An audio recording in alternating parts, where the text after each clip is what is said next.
Hello, welcome back. We're now going to be looking at the competitive environment. Here, we'll consider the competitive environment in which a business operates, and this will include the impact of international trade. In particular, we're going to look at the competitive environment, the global business environment, exchange rates, and risk and uncertainty. Let's focus in this recording on the competitive environment. The competitive environment is external to an organisation.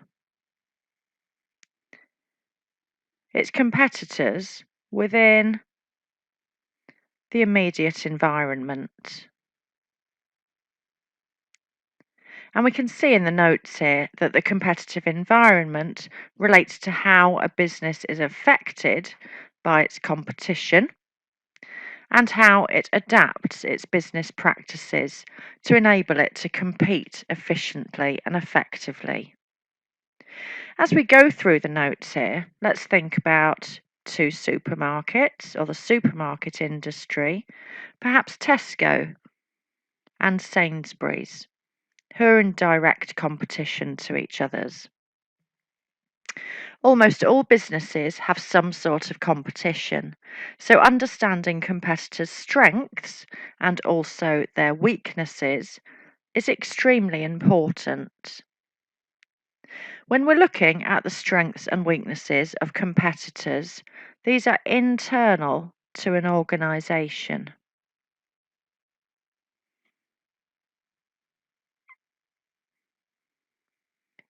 So with strengths, we're looking at what they're particularly good at, and with weaknesses, what they're not quite so good at.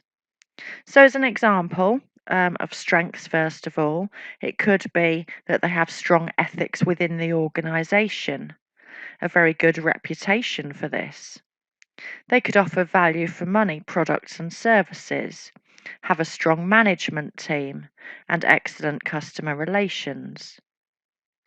Weaknesses could be high levels of staff turnover, customer service not quite being up to scratch, limited product availability, and perhaps the structure of the organisation, perhaps too many levels within the organisation, making decision making very slow.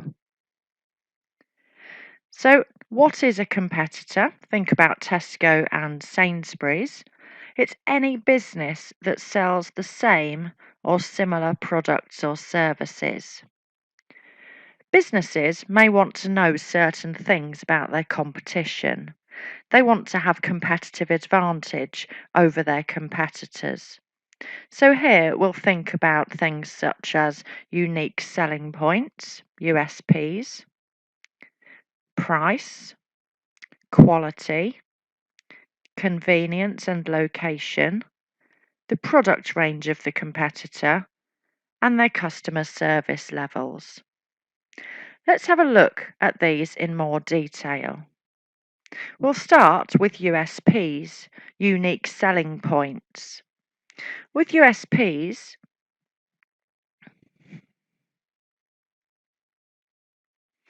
they help to define an organisation's niche. It helps to determine the organisation's position in the market.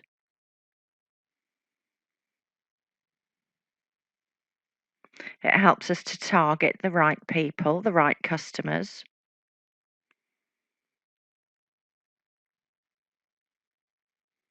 It may help an organisation to exploit a gap in the market.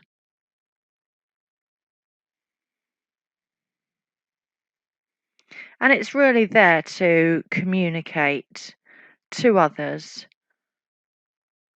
about things that stand out for a particular organisation. In our notes here, it says if a business knows what their competitors' USPs are, they can create their own USP that either rivals their competitors or is completely different. Let's think of a few examples here. Tesco's USP is their excellent customer service, and they have the slogan, "Every little helps." Compared to Waitrose, they have the slogan, "Out of the ordinary." Their USP is being upmarket and having extremely high quality goods and service. Moving on, let's look at price. This is knowing how much competitors charge for their products and services.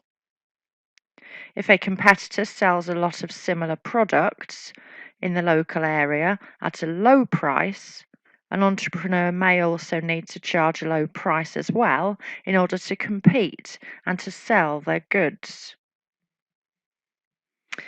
Within the supermarket industry, you have Lidl and Aldi who compete with very low prices. Lidl have the slogan, "Where quality costs less." And then with high prices, we have Waitrose and perhaps Sainsbury as well.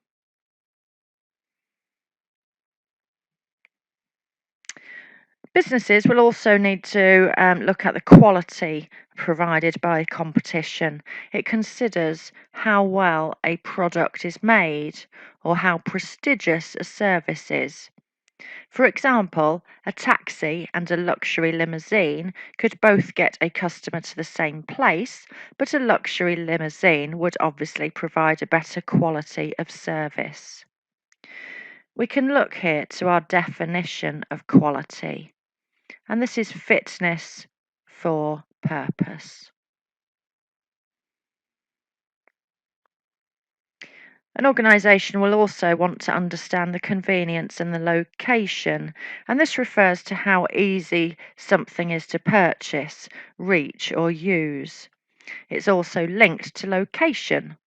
For example, if a cafe is situated next to a train station, it's convenient for people travelling by train. Also, Tesco, they appear to be opening more and more convenience stores that are local to streets, our smaller stores in towns and villages, the Tesco Expresses.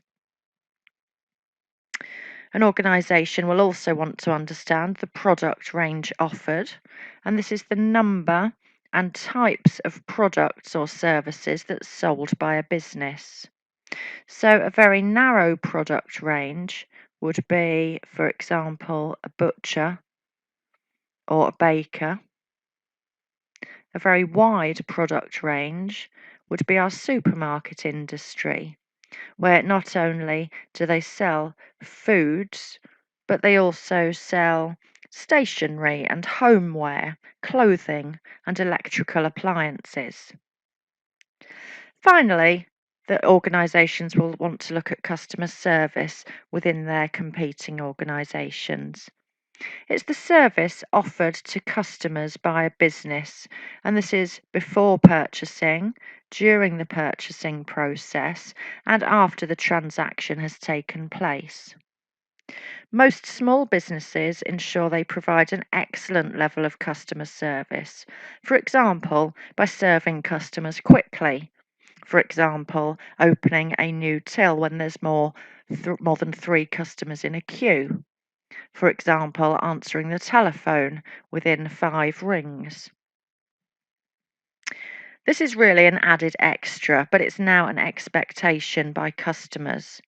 There's an expectation to provide this, and it is really important as word of mouth spreads, and that's particularly noticeable if customers are unhappy.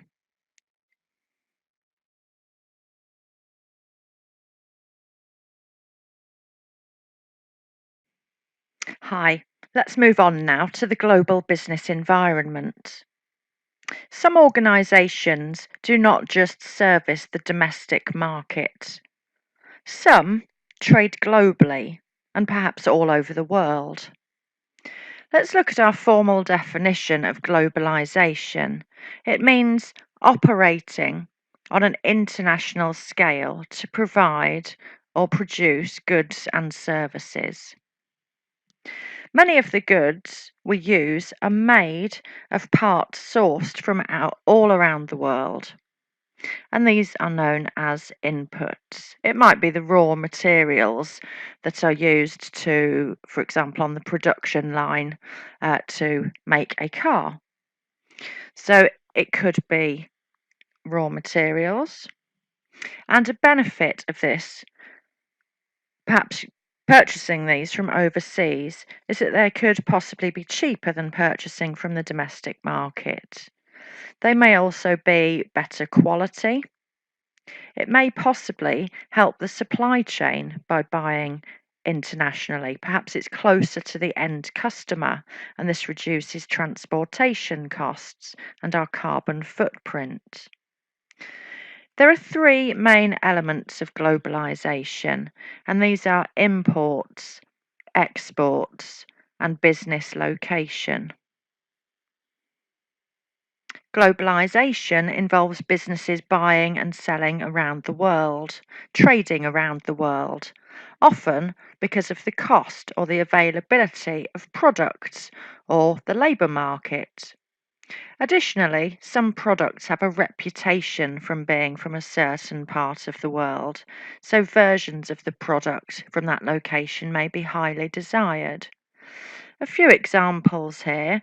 Pasta from Italy is particularly desired as it's considered to be of high quality. Another example would be coffee from Colombia, or French wine, leather from Italy, or sushi from Japan. Let's have a look at these components of international trade. International trade is the exchange of goods and services between different countries. UK businesses can compete against foreign competitors by offering better designed, higher quality products and perhaps at lower prices. The advantages of globalization and international trade would be improved standards of living, sourcing better quality products and services from different countries, offering customers increased choice of the products they buy and where from. It gives us access to perhaps new products that aren't available in the domestic market, and reduced prices due to global competition. Let's have a look now at exports and imports. Let's have a diagram. Here's our UK. Exports are where goods or services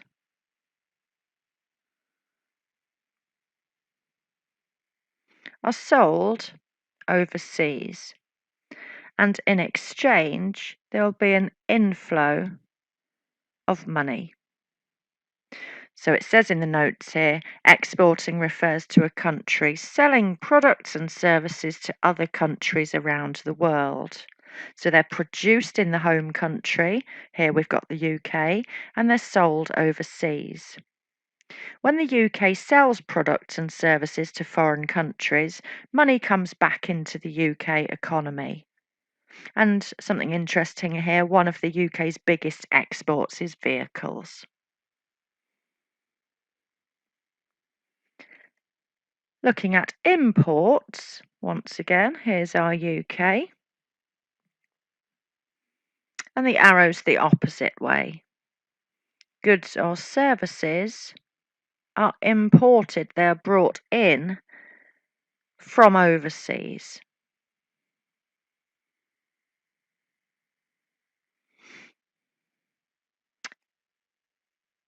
And there's payment outflow. So imports are purchasing in one country, but were produced in another country. So here, products made overseas and sold in the UK. And it says in the notes here, the price of UK exports and imports is affected by changes in the exchange rates, which we'll have a look at in a moment. Sometimes products are imported because they cannot easily be manufactured in the importing country, perhaps first of all due to the climate. It might be that the UK struggle to grow strawberries, so we import them, or bananas, or coffee. It could be that we import because the capability of businesses in the UK is limited, and this might be having trained staff or the necessary equipment. So we might import pharmaceuticals, perhaps we don't have enough supply in the UK. And also availability of raw materials. If we don't have something in the UK, we'll have to buy it in from another country. So an example here might be oils and gems.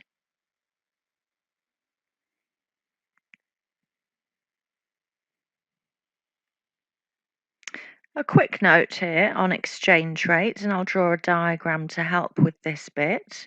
We will come back to this in a later recording. UK exporters benefit from a fall in the value of the sterling, and we call this depreciation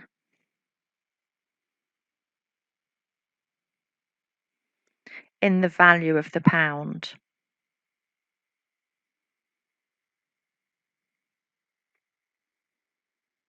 However, British firms importing raw materials, components, or foreign made goods face higher costs and must either put up their prices or reduce their profit margin.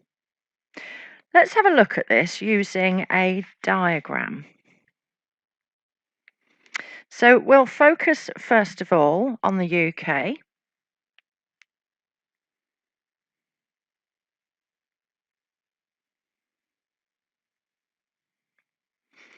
Exporting goods or services overseas. The UK will receive a cash inflow. They'll receive money. In our notes, we saw that UK exporters benefit from a fall in the value of sterling, and we need to understand this.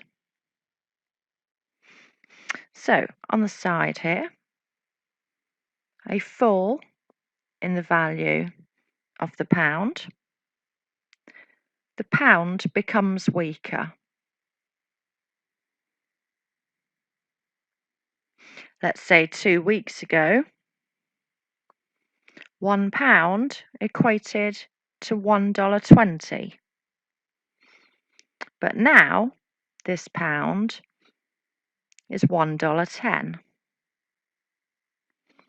So we would receive less foreign currency now for our £1.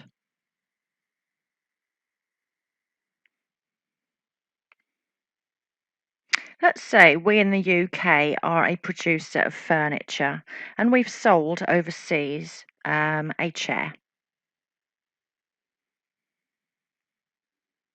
2 weeks ago, the charge was £100 for this chair. And so someone in America would have paid $120 for this under the old exchange rate. Now, we're still charging £100,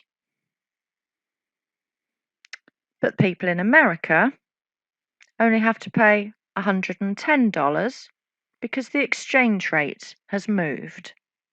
So the UK is still receiving £100, but it's now cheaper for overseas to buy from us.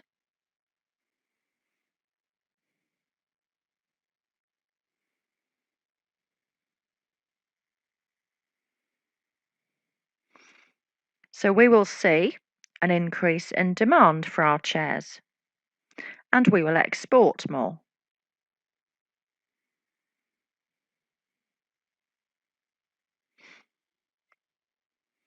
Hence, what we saw in our notes, UK exporters benefit from a fall in the value of the sterling.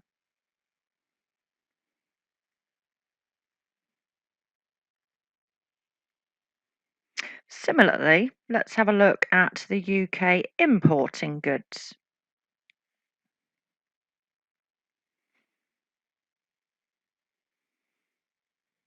From overseas, we're importing goods or services, and there will be a cash outflow.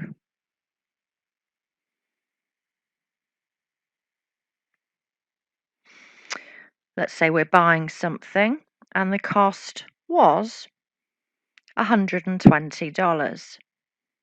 This would have been £100 payment.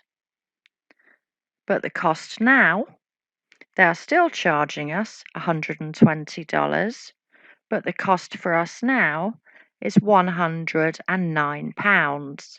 So it's become more expensive. We need to pay more. Similarly, if we go abroad to America, we get less for our pound. Let's now have a look at lecture example 1 in our notes. A business making office furniture might be involved in international trade. Explain 3 reasons why the business would want to do this. The first one I can think of here is that it opens up new markets.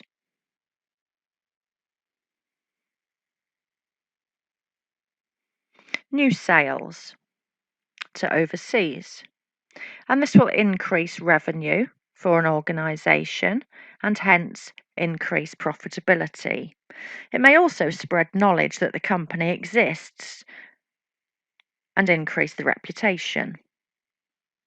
It might be that perhaps our wood to make the office furniture has become quite expensive in the UK, so we source our raw materials from overseas, and perhaps it's cheaper, and this will reduce costs and increase profit. Our raw materials overseas might be better quality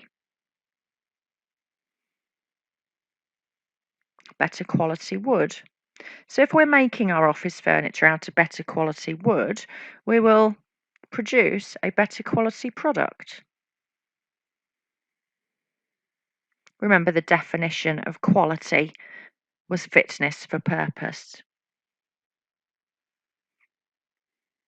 We're now going to have a look at the benefits to trading internationally. The first one here, as I touched on in lecture example 1, is access to wider markets because it creates a global market.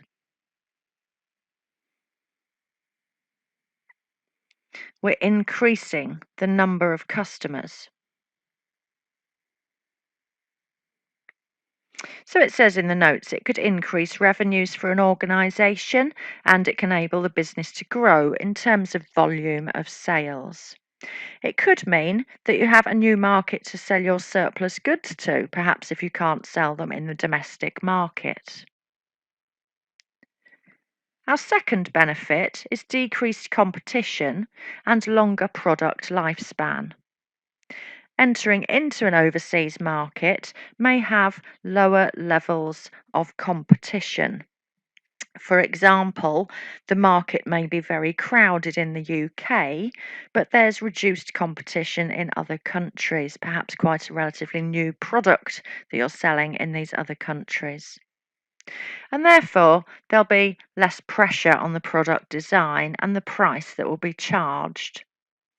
It can also be an opportunity to sell the product for longer when the local home country market is saturated. So we're looking here at the lifespan of the product.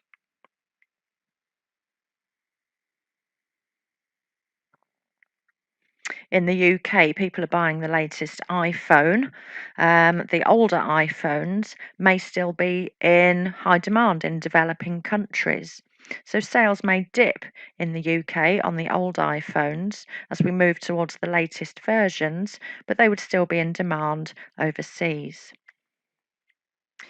Access to resources is another benefit of trading internationally, not just in terms of raw materials, but also the labour markets. You can choose from a global pool of labour